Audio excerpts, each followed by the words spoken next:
ini saya berasal dari Sekolah SMK Negeri 2 Soe. Saya di sini akan menjelaskan tentang perencanaan dan analisis kebutuhan pelanggan dalam bisnis. Perencanaan bisnis. Perencanaan bisnis merupakan sebuah dokumen atau pernyataan tertulis yang berisi gambaran bisnis, strategi bisnis, produk atau layanan di masa mendatang, dengan tujuan untuk mencapai visi dan misi dari bisnis tersebut. Bisnis menurut Halkes dan Kapoor, bisnis adalah suatu kegiatan individu yang terorganisasi untuk menghasilkan dan menjual barang dan jasa guna mendapatkan keuntungan dalam memenuhi kebutuhan masyarakat. Bisnis juga memiliki tujuan bisnis, fungsi bisnis, jenis bisnis, dan manfaat bisnis. Tujuan bisnis diantara lain yaitu untuk memperoleh laba atau keuntungan, mencapai kesejahteraan, menciptakan lapangan pekerjaan, dan lainnya. Fungsi bisnis dibagi menjadi beberapa bagian antara lain yaitu front athlete, place athlete, possessive athlete, dan time athlete. Manfaat bisnis diantara lain yaitu mendapatkan penghargaan, menjadi bos, kerja sesuai keinginan, dan bebas. Mengenal proses bisnis. Proses bisnis merupakan sebuah tahap atau langkah-langkah yang dilakukan untuk terstruktur dan saling terhubung, dengan tujuan untuk menghasilkan produk atau jasa dan juga untuk mendapatkan keuntungan atau laba. Proses bisnis pada teknik komputer dan telekomunikasi, yaitu seperti proses untuk menentukan produk atau jasa seperti produk aplikasi atau website. Jika jasa maka seperti instalasi komputer, instalasi internet, dan lainnya.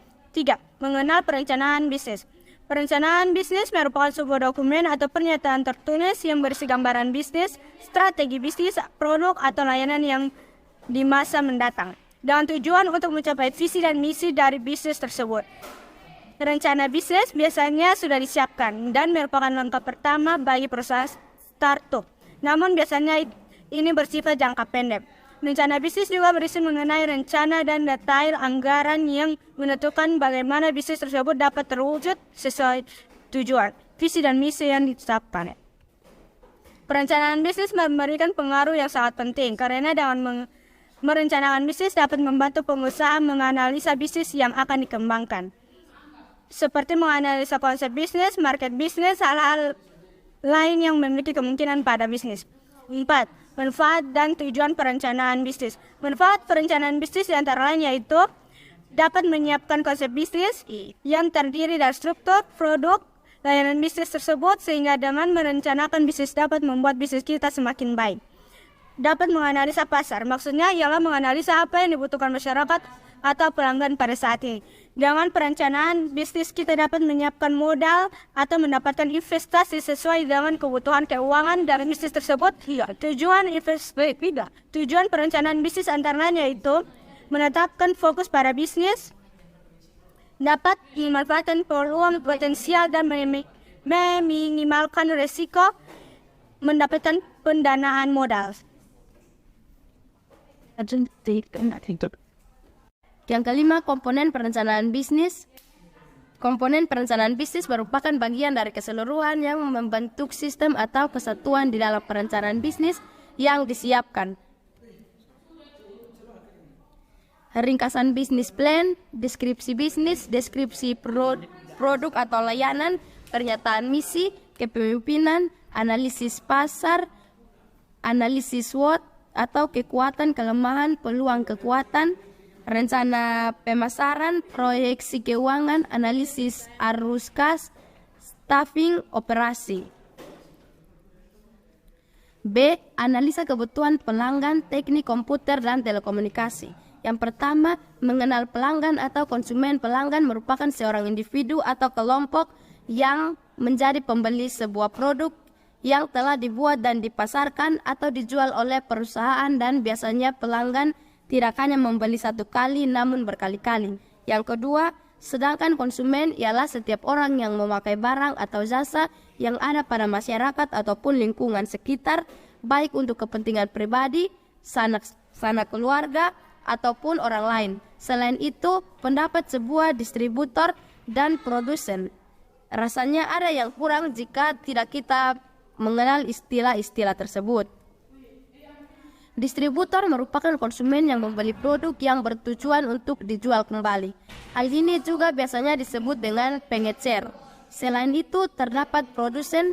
Produsen dalam kehidupan ekonomi bisnis merupakan sekelompok orang atau individu yang melakukan kegiatan produksi termasuk barang ataupun jasa, dan nantinya akan disupport oleh distributor.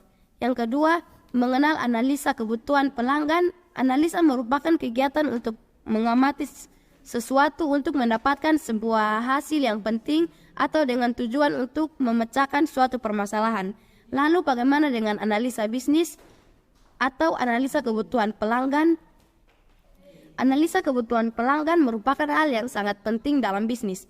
Analisa kebutuhan pelanggan digunakan untuk mengetahui kebutuhan atau perilaku konsumen atau pelanggan, yaitu tepat pada hal yang dibutuhkannya.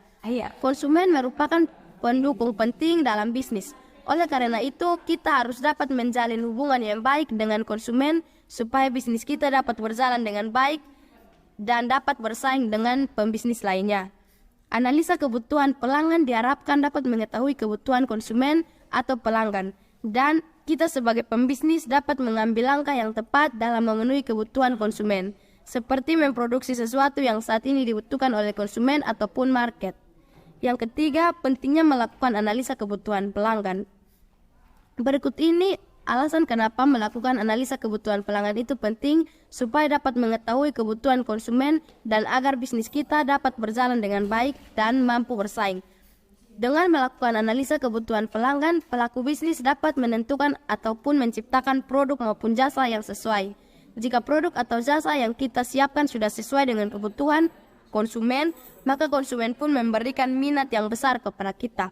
Ketika kita sudah mengetahui kebutuhan dari konsumen, maka kita akan mendapatkan sebuah motivasi atau produksi barang ataupun jasa, dengan harapan ketika kebutuhan konsumen yang sudah kita siapkan dapat menarik minat konsumen. Selain itu, ketika kita sudah mengetahui kebutuhan dari pelanggan, kita dapat fokus untuk meningkatkan kualitas barang atau jasa yang kita siapkan untuk pelanggan ataupun konsumen. Dengan kualitas yang baik, maka konsumen akan lebih percaya kepada kita. Beberapa poin di atas merupakan hal penting yang didapatkan dari analisa kebutuhan pelanggan. Selain itu, salah satu hal lagi yang sangat penting yaitu perilaku bisnis dapat menyusun strategi untuk market atau pasar yang digunakan untuk berbisnis. Dengan seperti itu, kita dapat menyiapkan segala hal yang dibutuhkan oleh masyarakat. Yang keempat, manfaat analisa kebutuhan pelanggan. Berikut ini merupakan manfaat yang akan perilaku bisnis dapatkan ketika melakukan analisa kebutuhan pelanggan. Pembisnis dapat menciptakan produk yang sesuai atau jasa yang pastinya berkualitas karena sudah mengetahui kebutuhan pelanggan ataupun konsumen yang sudah dianalisanya. Pembisnis mendapat semangat untuk berbisnis dan menjadi pembisnis yang berkualitas. Pembisnis dapat mengembangkan bisnis yang dijalaninya apabila masyarakat banyak yang membeli atau menggunakan jasa yang disediakan oleh pembisnis. Pembisnis dapat menentukan target market yang akan dituju. Pembisnis dapat meningkatkan kualitas dan mengoptimalkan produk atau jasa yang disiapkannya. Sekian dan terima kasih telah mendengarkan prestasi ini.